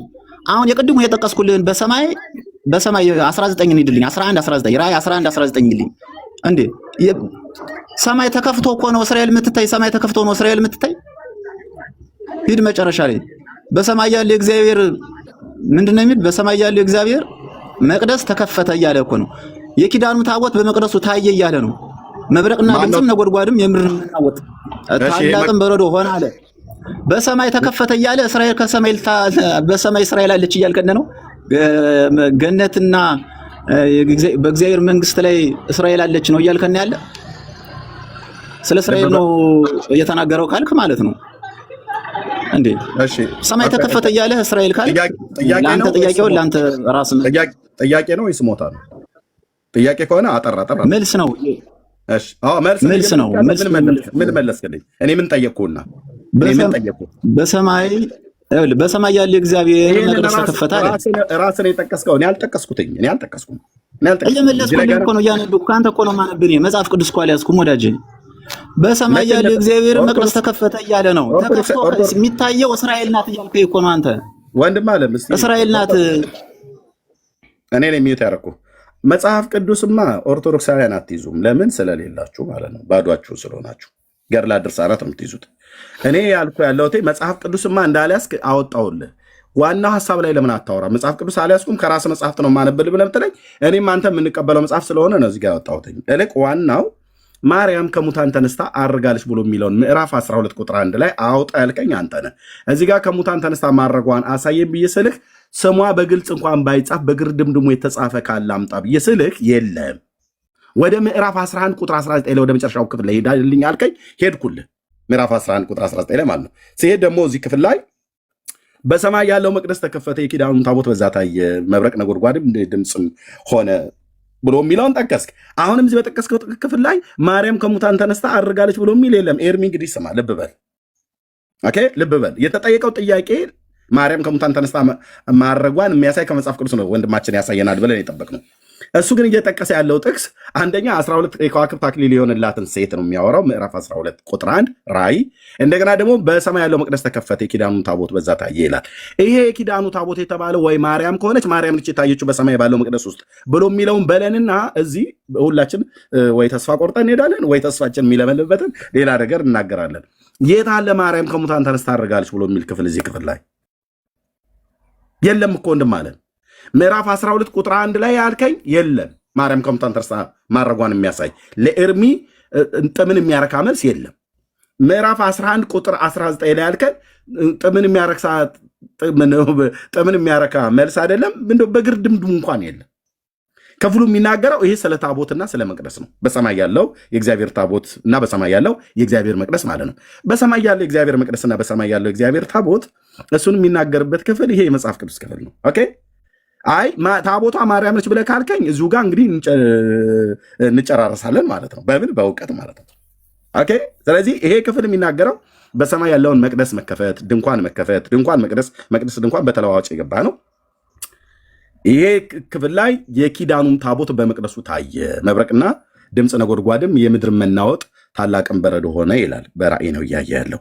ይሄኛ ከጠየቅንህ ጥያቄ ጋር ምንም አይገናኝም ወንድም አለም። የማርያም ከሙታን ተነስቶ ማድረግን አንድም የሚያሳይ ክፍል የለም። ይሄ የሚያወራው ሌላ ነው ብራዘር፣ ይሄም የሚያወራው ሌላ ነው። የማርያምን ከሙታን መነሳት የሚያሳይ ክፍል የለም። ቅድም የጠየቁት ጥያቄ ምንድነው ታዲያ? አልዓዛር ከሙታን ተነስቶ አልዓዛርን ጌታ ኢየሱስ ክርስቶስ በአራተኛው ቀን ከሙታን እንዳስነሳው ሌሎችም ጸሐፍያን ቢጽፉትም ዮሐንስ ግን የጌታን እናት ወደ ቤት ወሰዳት የተባለ ሐዋርያ 5 መጽሐፍቶች ሲጽፍ 3ቱን መልእክታት፣ አንዱን ወንጌል፣ አንዱን ራእይ ሲጽፍ ከዚህ ውስጥ ራእዩን በጻፈበት ክፍል ላይ ቅድም ምን ብለሃል? ከናንተ በ49 ዓመተ ምህረት የሞተችው ነው ያልከን አይደል?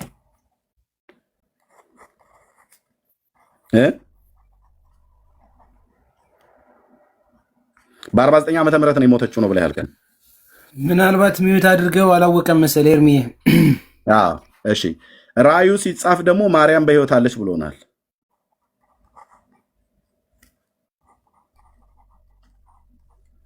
በሕይወት አለች ብሎናል።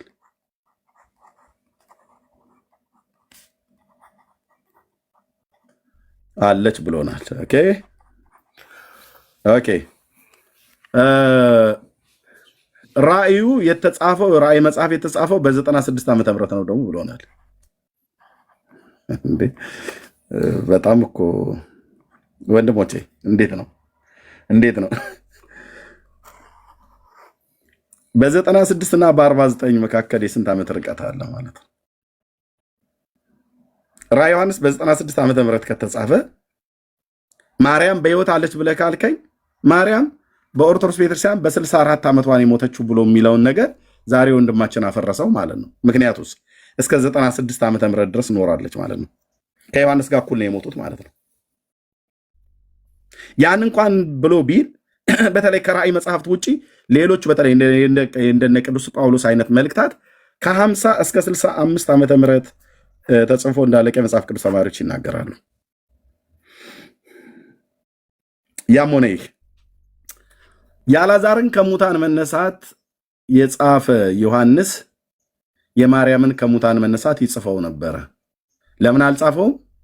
ነገርየው አልተነሳችም።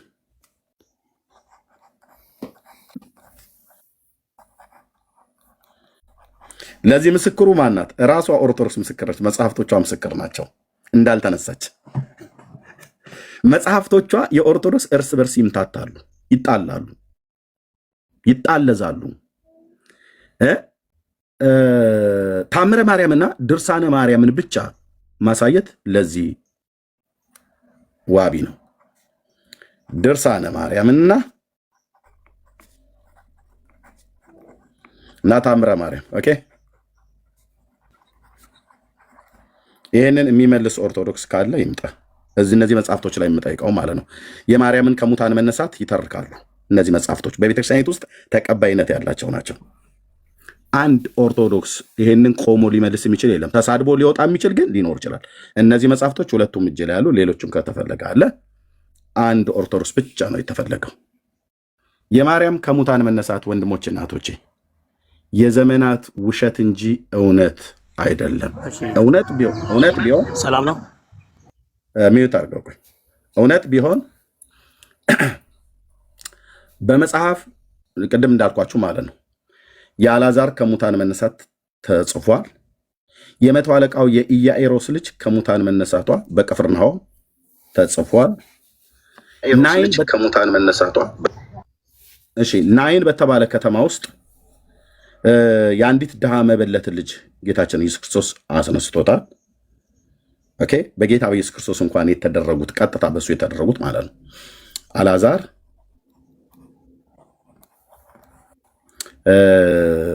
የመቶ አለቃው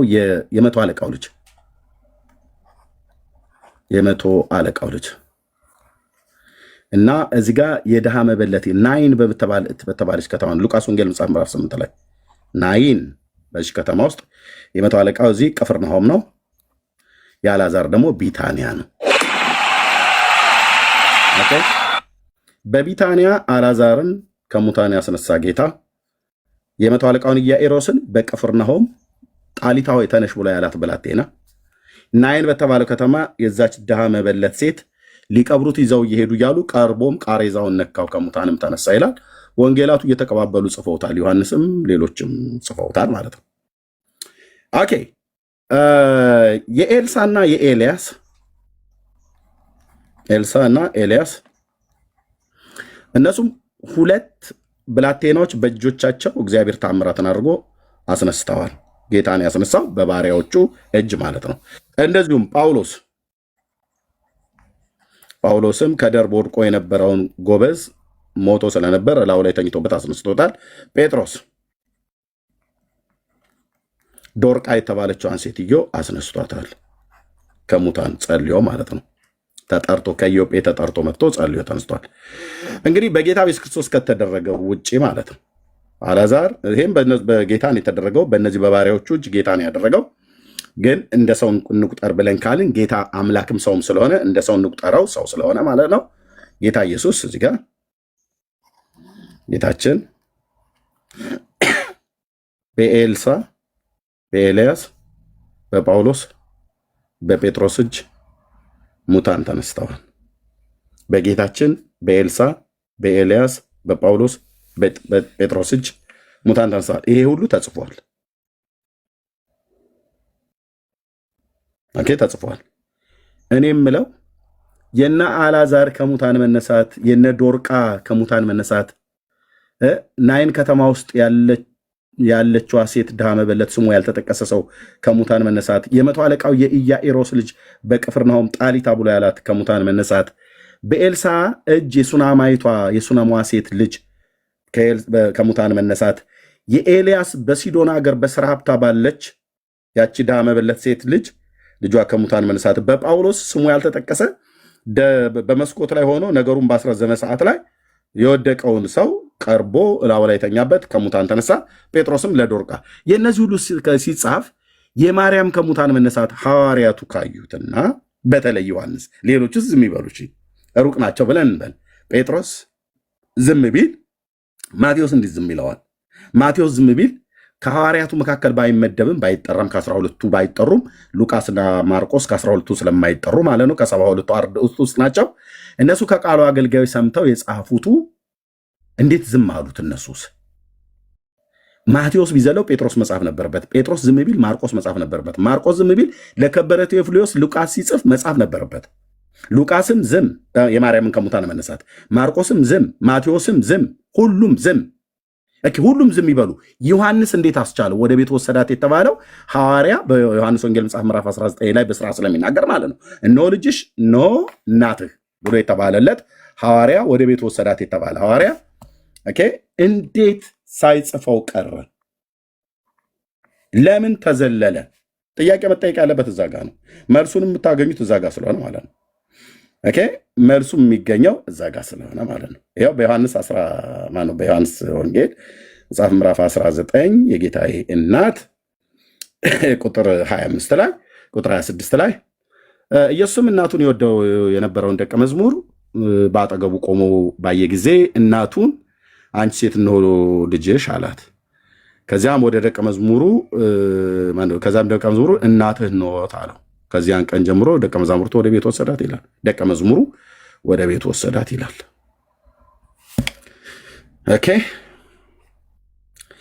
ዮሐንስ እንዴት ዝም አለ? 5 መጽሐፍ ሲጽፍ የነ አልዓዛርን እዚህ ቅድም የተጻፉት ማለት ነው የናይን ከተማ በቅፍርናሆም የመቶ አለቃው የኢያኢሮስ የነ ጴጥሮስ የነ ጳውሎስ በመጽሐፍ ቅዱስ ላይ ተጽፎ የጌታ እናት ከሙታን ተነስታ ማድረግ እንዴት ዮሐንስ ሊዘለው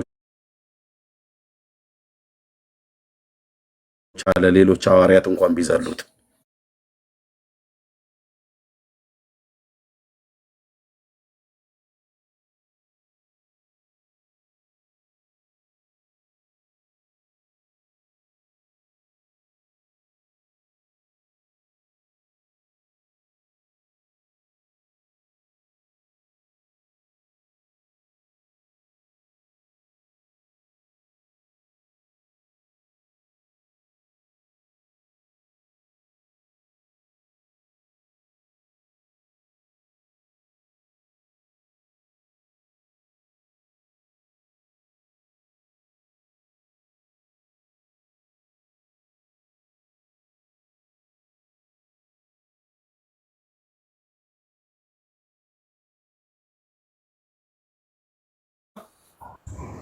ሰላም ናችሁ? እንዴት ናችሁ? እግዚአብሔር ይመስገን። እንቀጥል። እኔ አንተን ነው መጀመሪያ የሰማሁት። ምናልባት የእውነት ኑር ወንድሜ ባለቤቱ ማለት ነው። እሺ ምናልባት እኔ በሌክቸር ማውራት አልፈልግም። በነገራችን ላይ አንድ የምነግርህ ነገር ይሄ እየጻፈ ምናምን የሚያወራውን ነገር እኔ አይመቸኝም። ካወራኝ እንደ ያወራኝ በድምጽ እንጂ እኔ አስተማሪ አይደለም እሱ እዚህ ጋር የእሱን ብር አልጠብቅም ሲያወራ ማለት ነው። እስክሪፕቶን ሲጽፍ አልጠብቀውም። እንደዛ ከሆነ ቀጥል። እሺ ተስማማን በዚህ ቀጥል። እየሰማሁ ነው። አይጽፍብህም። ቀጥል። ያው በማስረጃ አውራኝ መጽሐፍ ቅዱሳዊ። እሺ አሁን ምን ጥያቄው ምን ነበረ? እመቤታችን ቅድስት ድንግል ማርያም ከሙታን ተነስታለች የሚለው ነው ጥያቄው። አዎ ተነስታለች ከሆነ መጽሐፍ ቅዱስ ማስረጃ አቅርብልን። አትጻፍብና የሚጽፍ ከሆነ አልፈልግም ከሌላ ሰው ጋር። ኦኬ እሺ ምን ጽፍ ጽሁፍ ምንድን ነው አልገባኝም። እታች ወረድሽ። ቴንክ ዩ ዳጊ መቀጠል ትችላለህ። እኔ እጽፋለሁ። እናንተ ጻፉ አላልኩም። ትጽፋለህ። እኛን አስወራን ትጽፋለህ። እኛን አስወራን። ሚዩት አድርግ። ያቀጥል እኮ አልኩህ። እሺ ሚዩት አድርግልኝ። እኛም እድል ስጠን። እኛም ዝም ብለን ስለሰማን ማለት። እሺ መጀመሪያ ኤርሚያስ ካነሳው ሐሳብ ልምጣና ማርያም ከሙታን ተነስታለች የሚል ባይብል ቲዮሎጂ የለም ይላል። መጀመሪያ እመቤታችን መሞቷስ መች መጽሐፍ ቅዱስ ተጻፈ? በመጀመሪያ ለኤርሚያስ ይህን ጥያቄ አቀርባለሁ። ከመጽሐፍ ቅዱስ ማርያም ሙታለች የሚል ይስጠኝ። ከዛ እኔ ሁሉን እመልስለታለሁ። እሱ ማርያም ሙታለች የሚል ከመጽሐፍ ቅዱስ ይሄው ኤግዛክት ወርድ ፋላሲም ስለሰራ እሱ እኔም ደግሞአለሁ። ማርያም ሙታለች የሚል ጽሁፍ ከሰጠኝ እኔ ማርያም ተነስታለች የሚል ከመጽሐፍ ቅዱስ ሰጠዋለሁ። ማርያም ሙታለች የሚል ይሄው አሁንም ስሙ። ቆይ ኤርሚያስ ጥያቄ ነው አይደል? ኤርሚያስ ልጨርስ። እሺ ቆይ ልጨርስ። ኤርሚያስ ዝም ብለን ነው የሰማነህ። ይሄው አሁንም ደግማለሁ። ማርያም ሙታለች የሚል ከሰጠኝ እኔ ማርያም ተነስታለች የሚል መጽሐፍ ቅዱሳዊ ማስረጃ እሰጣለሁ። እንደማይሰጥ እሱም እኔም እናውቀዋለን። ማርያም ሙታለች የሚል አሁንም ኤርሚያስ ስሰራ የነበረ ስትሮማን ፋላሲ ነው። አሁንም ደግሜ እነግርሃለሁ። ማርያም ሙታለች የሚል ስጠኝ። እኔ እዚሁ ላይ ባይብል ከፍቼ ማርያም አድርጋለች ወይም ተነስታለች የሚል ሐዋርያትም የመሰከሩለት ቶማስም የጌታዬን የአምላክ የልጅሽን ትንሣኤ እርገት ሳላይ ያንቺንም ሳላይ ብሎ የተናገረበትን አሳያለሁ። እንደገና ኤርሚያስ ግን አሁንም እነግርሃለሁ ማርያም ሙታለች የሚል ስጠኝ። እኔ ባይብል ከፍቼ ላሳይ በኮንፊደንስ ማርያም ሙታለች የሚል ከመጽሐፍ ቅዱስ ስጠኝ። ከዛ እኔ አሁኑንም ከፍቼ አሳያለሁ መጽሐፍ ቅዱስ ላይ ማርያም ተነሳለች የሚል። አመሰግናለሁ። እሺ ጥያቄው ተደጋገመ። አንድ ጥያቄ ነው። ጥያቄው ግን ተደጋገመ። ለጥያቄው ቀጥታ መልስ ስመልስ እንደዚህ ነው። እዩ ማርያም መሞቷን ከመጽሐፍ ቅዱስ ውስጥ አሳየን ነው ብሎ ያለው። ማርያም በመጽሐፍ ቅዱስ ውስጥ የጌታ እናት ከመሆኗ እና ብፅዕት ሴት ከመሆኗ እናም የጸሎት ሴት ከመሆኗ አማኝ ከመሆኗ ውጪ ማርያም የተወለደችበትን ቀን፣ የሞተችበትን ቀን፣ ያረገችበትን ተብሎ የሚባለውን ቀን መጽሐፍ ቅዱስ ፈጽሞ አይናገርም።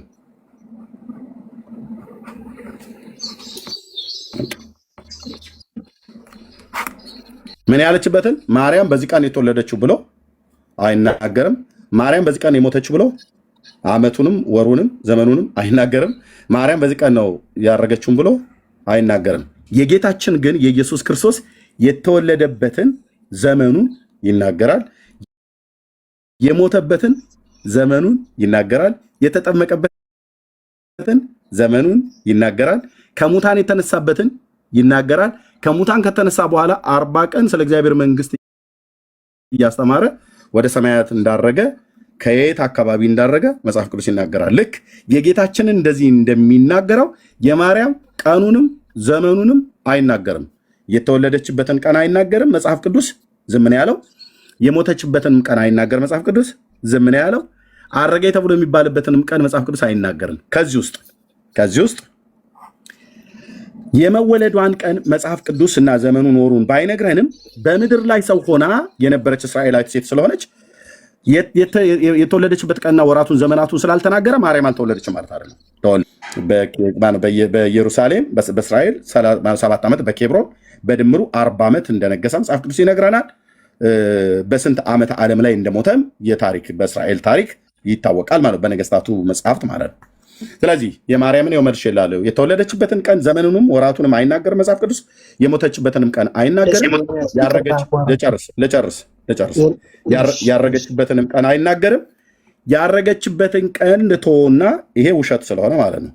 የመወለዷና ግን የሞተችበት መወለዷና መሞቷ እሙን ነው። እዚህ ፕላኔት ላይ እስካለች ድረስ ሰው ሆኖ ሞትን የማይቀምስ የለም ከኤልሳና ከኤልያስና ከሄኖክ ውጭ ማለት ነው። ጌታ እንኳን ሰው በመሆኑ ሞትን ቀምሷል። ኦኬ። ስለዚህ የመወለዷን ወራትና ቀን ዘመናትን ባይናገርም ተወልዳለች። ኤርሚያስ ልጨርስ ወንድማችን ሚዩት አድርግ እንዳገባ የደማስቆ ከዳጊ ጋር ነው እያወራን ያለ ነው። ስለዚህ የሞተችበትንም ዘመንና ወራት ቀንን አይናገርም። ስለዚህ መጽሐፍ ቅዱስ የሞተችበትና የተወለደችበትን ቀንና ወራት ዘመናትን አልተናገረም ማለት ማርያም አልተወለደችም፣ ማርያም አልሞተችም ማለት አይደለም። ስለዚህ ጨርሻለሁ ማለት መጽሐፍ ቅዱስ ፈጽሞ አይናገርም። ስለዚህ የለም አይደለም ማርያም ሞተችም የለም። ሃኑን ቆይ እንደ እኔ ጋር ስለጀመረ ዳጊ ጋር ጨርሱ። ከመጣ ማርያም ታምጣ ነው ኤርሚያስ ከኔ ጋር። እሺ ኤርሚያስ አሁን ማስረጃ ብዬ ነበረ ቃል በቃል የለህም ማርያም ሞተች የሚል ቃል በቃል አንተም ስለጠየክ ቅድም ስለሰማው ማርያም ሞተች የሚል አሁን ቃል በቃል አለ የለም? ይሄንን ብቻ መልስልኝ። ብዙ ስለወራህ ብዬ ነው። ማርያም ሞተች የሚል አለ የለም? ጥያቄ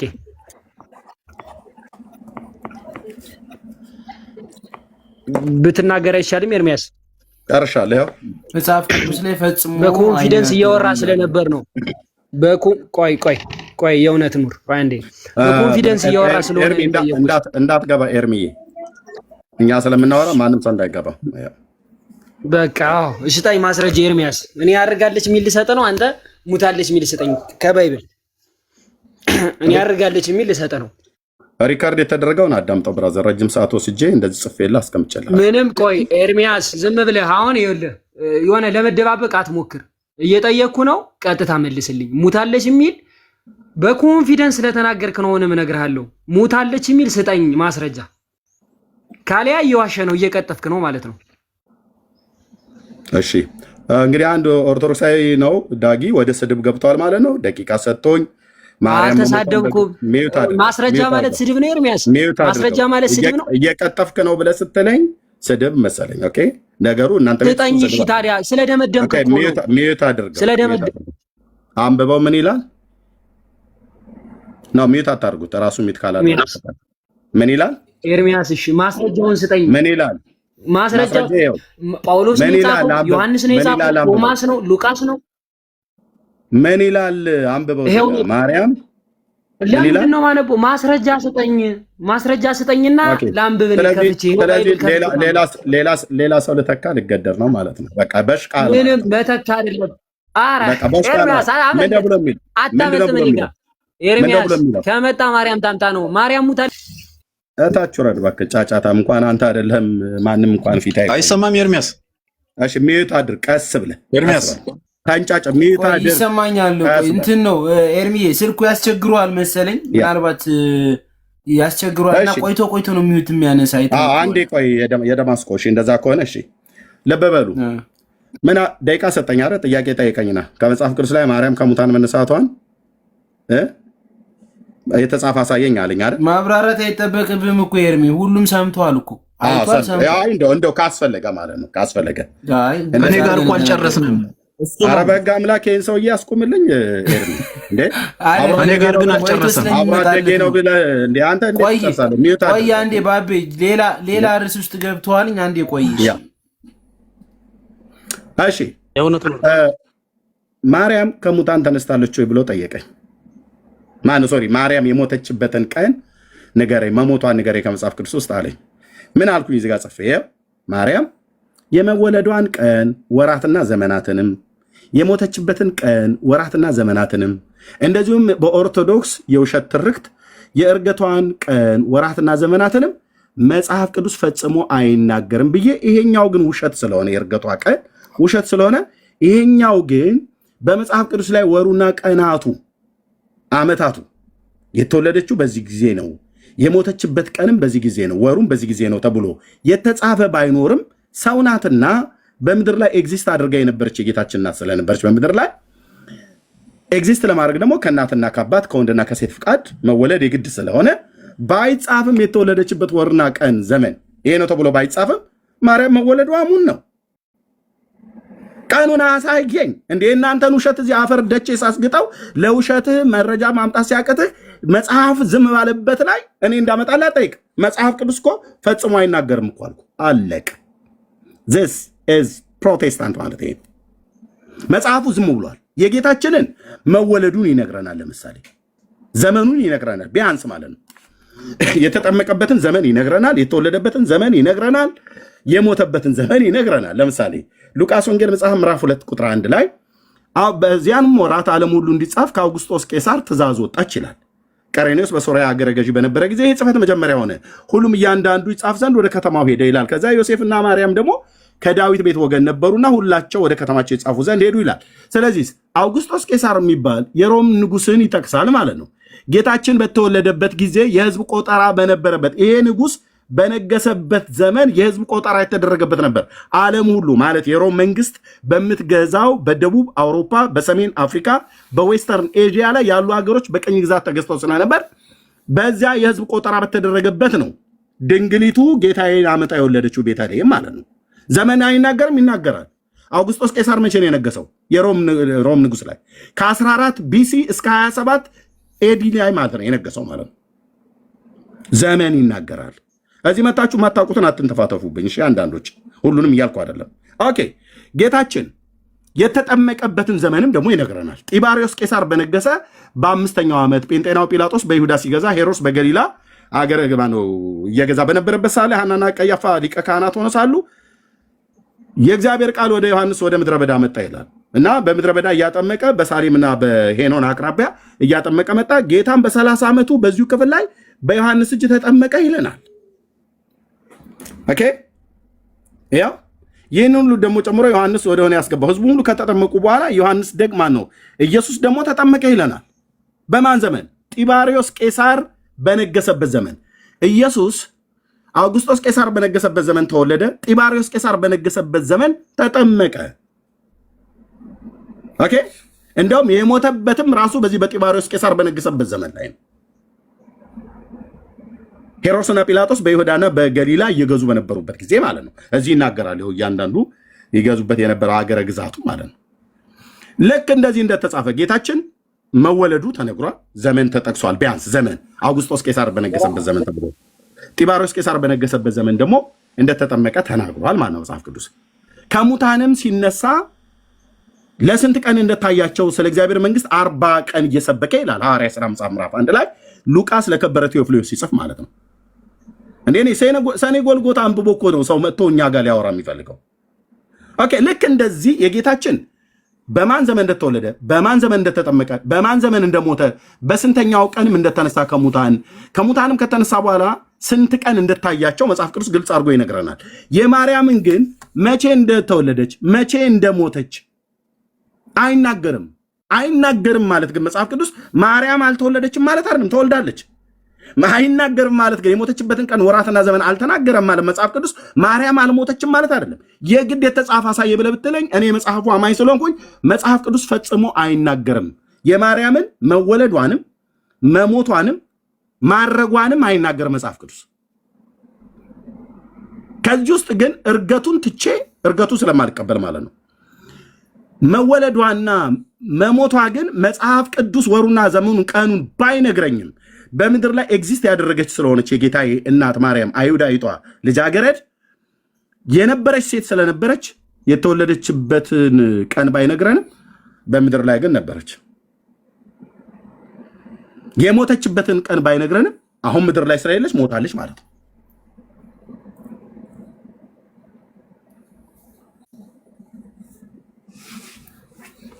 ስለዚህ መጽሐፍ ቅዱስ በዚህ ጉዳይ ላይ አይናገርም ያልኩት